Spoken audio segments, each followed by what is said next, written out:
Wow, I didn't see it. Cesar Chavez, Jones, Walter Luther, Jaime. James Thomas, Martin Luther King, John Lewis, Samuel Gompers, and the FDR. Good job, too. And it's important to have a reminder of some of the people who helped to make America a better place, a more perfect union. Civil rights leaders, workers, leaders of working families, man who had the foresight to say that a great and generous America is a place where we reward people who do their work. And I couldn't be prouder to be here with you. As was announced, some of you know I came out of the labor movement. I was 15 years old, didn't speak a lick of Spanish, but I was working with the farm worker boycott, standing up for immigrants and farm workers and for the notion that people who put the food on our table ought to have dignity and respect. I was 19 and standing up for immigrants, because if you think this anti-immigrant hysteria started with this guy, the orange man, I can tell you this, it's been going on for a long time. And I stood up even though I'm third generation American and Mexican descent. I saw these people treated sometimes like animals, the way he described them the other day. And I don't think they're animals. I think people who work hard are human beings. They ought to be respected. My whole life working in the labor movement, 15 years, steward, chief steward, president of a union, in 5-state union, local, working for SEIU and working for the teachers. What I came away with was the notion that if we don't fight for ourselves, nobody else will. If we don't stand up for the notion that when you work hard and play by the rules, you ought to have a better life. Healthcare ought to be a right, not a privilege. It's not something you beg for. It's something you ought to have when you have a family, when you're working hard. And I've worked with you, as many of you know, worked with you at the port, standing up for the notion that contract workers are really employees, and getting $50 a day driving a truck is not right. It's wrong. And I stood up for that. Some of you know that I didn't just stand up from the sidebar or the sidelines. I took it all the way to the Supreme Court. I went to Obama and asked him to put someone on the commission that oversees those decisions that was pro-worker, pro-employee. I stood up with you my entire life. I'm running for governor because the one thing I get is, this is a great state.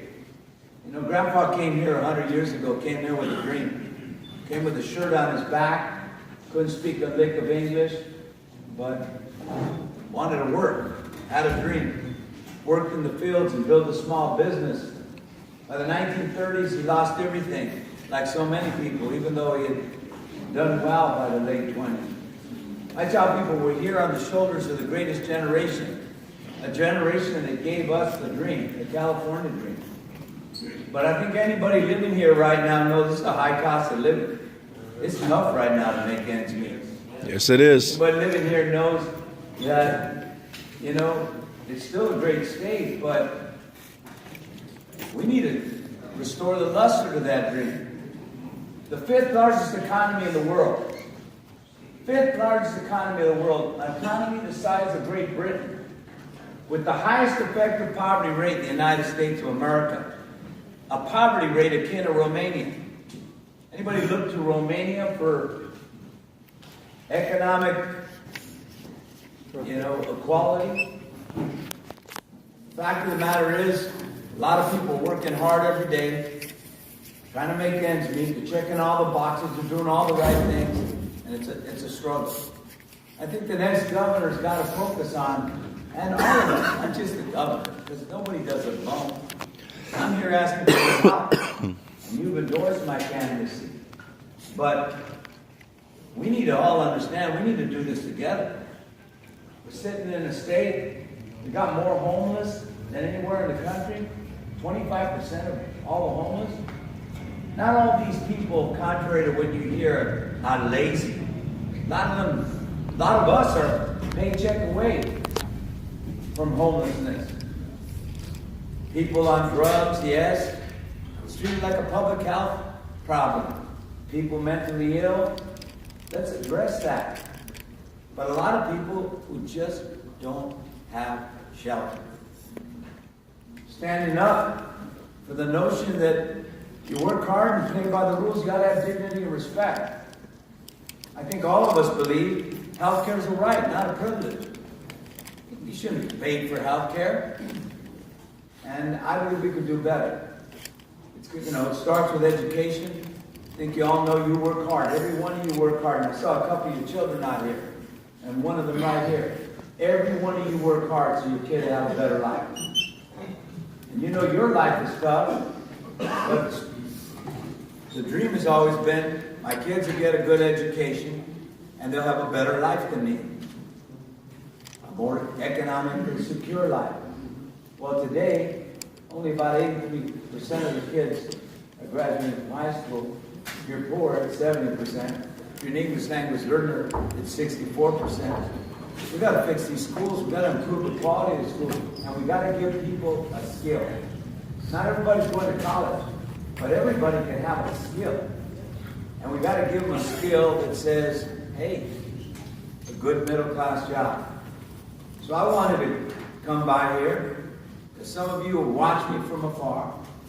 You saw me as Speaker of the Assembly 20-some odd years ago, standing up for working people then. You saw me as mayor in a really tough time. Recession, the worst recession since the 1930s. Only FDR had a worse recession than we did while I was mayor. I had to make tough decisions, and it wasn't exciting and fun, but I made them. And now you see the city, you see all those cranes everywhere, because we made the right decision so we could be sustainable. And the state's going to have to do the same thing. Educate your kids. Train them for good jobs. Build infrastructure again. Let's build. You saw me build more schools than anybody in the United States in that 8-year period of time. 3 light rail lines, 1 busway. You see all that stuff downtown and in Hollywood and along that transportation corridor? Me saying, hey man, let's put people to work. We're in the worst recession. Let's make investment. That's what we got to do again. So I wanted to be here, not to just talk at you. I wanted to be here to say, hey, look, I need you. It's going to be a tough race. And let me tell you the problem. And it's why you see the broken politics in Washington right now. Too many of us don't vote. It's just a fact. Too many of us don't vote. And you know what happens when you don't vote? You got no voice, man. And you know the beautiful thing about this country? You can be the richest guy in this country and the poorest woman in this country. And they each only have 1 vote. But if we don't vote, nobody's going to listen. Got no voice. But worse than that, they don't respect us when we don't vote. They just say, hey man, I don't care what he thinks or she thinks. So it's going to be really important that y'all vote. How many of you got your absentees? Vote by mail. Send it in, man. Send it in. How many of you have sent it in already?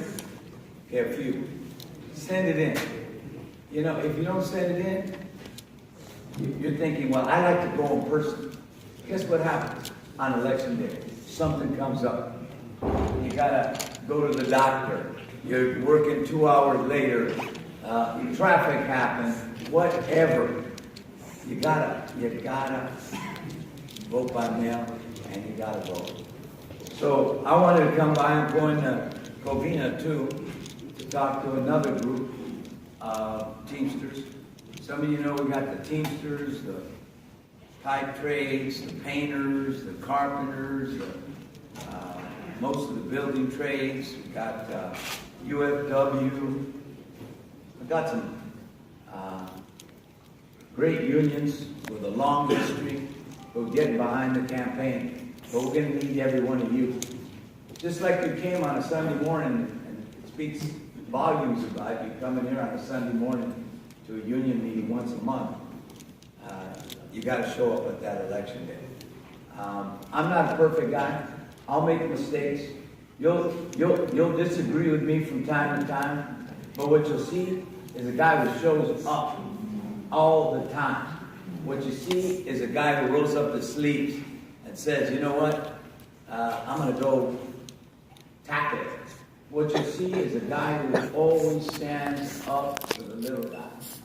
Because I know who the little guy is. They're just like me. Grew up in the same neighborhoods I grew up in. And they want a better life, just like I do for my family. And that's why I've never forgotten where I come from. And I'll always stand up for you. So I want to thank you. I want to say to your leadership here, we need to come out. We're going to be up and down the state, knocking on doors. My fear is people not voting in big numbers. If they vote in big numbers, you're looking at the next governor. Yeah. You are. The people who don't vote, let's be honest, they're more like us. And if I can get them out to vote, we're going to win this. And get out of this primary. And once we get out of the primary, then it's just two of us. And then you're going to see a rock and roll. Then you're going to see two people kind of sharing competing visions for what the state ought to be looking like. Who we ought to be investing in. So, thank you very much. Muchas gracias. No sé, ¿cuántos de ustedes hablan español? Aquí. Estamos contigo. Pues gracias a ustedes. Ser bilingüe es algo importante, ¿no?